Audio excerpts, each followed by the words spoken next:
Hi everyone, this is Danielle from Swissveg. Hi, I'm Tanya. I'm a marine biologist from the United States. Thank you so much for taking your time. Today we're talking about heavy metals in fish and in aquatic life in general. So, heavy metal. So heavy metals, usually here we're talking about lead, cadmium, chromium, arsenic, and then the big one that we hear about often is mercury, of course.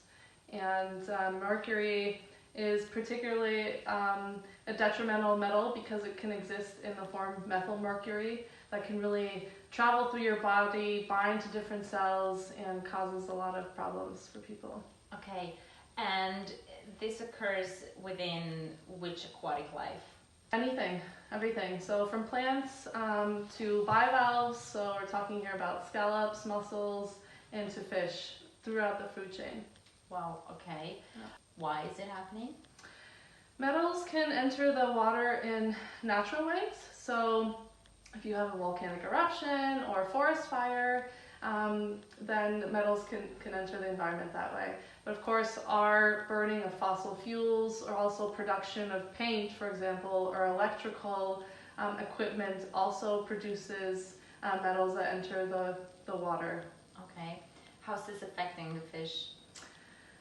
In many, many ways. So in fish larvae, for example, let's start with the small ones. Sometimes you can have the case that the larvae they don't develop quickly, they hatch too soon, they hatch too late, mortality certainly, deformations that they just don't develop well.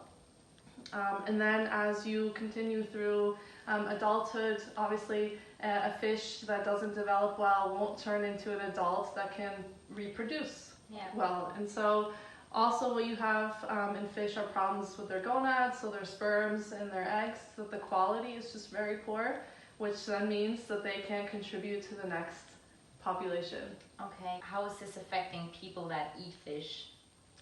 So people aren't usually obviously eating seagrass, or not a lot of it. Yeah. So in a food web you have something that is called bioaccumulation of metals. Mm-hmm. So that means plants can take in these metals when they filter the water. Then you've got a herbivorous fish, a fish that eats those plants, and a bigger fish that eats only fish. And so if you look further up the food chain, fish near the top, like sharks or marlin, tuna, they eat so much of the lower fish, they just accumulate these toxins, and they, in some cases, can't metabolize and get rid of them, and so they will store them. Okay. Is that why we wouldn't recommend pregnant women to eat tuna? Yes, so sharks or tuna, yeah, exactly, they can have extremely high levels of these toxins. And so, for example, a lot of countries recommend that pregnant women eat this type of fish only once a month. And so some women might opt to eating fish lower on in the food web a couple of times a week because they think it's healthy, but that just means you're eating more of a smaller amount of the metal, and that's really no better than eating tuna. But the metal itself can penetrate the uterus and then enter the fetus, and just like with fish, it can also have developmental issues for a developing fetus. Okay.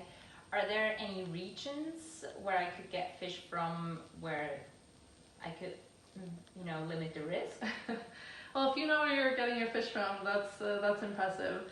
So an overarching problem with consuming fish is that you buy it in the store and you might have no idea where it comes from, or it might be a general area. So for shrimp, which can also accumulate metals, they might say Thailand, for example. But where in Thailand? You have no idea.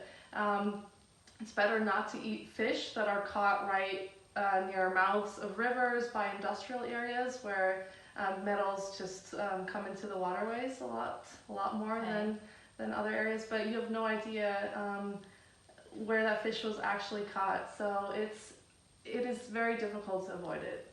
Okay. What else would you say is really important to know about this topic?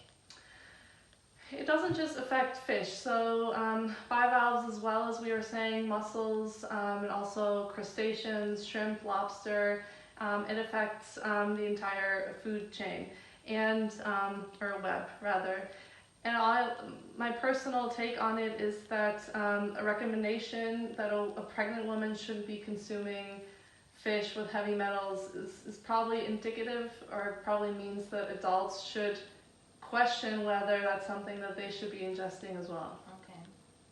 Well, thank you so much for talking to me You're about welcome. this topic. I hope you guys enjoyed it as well. You will find more links about the topic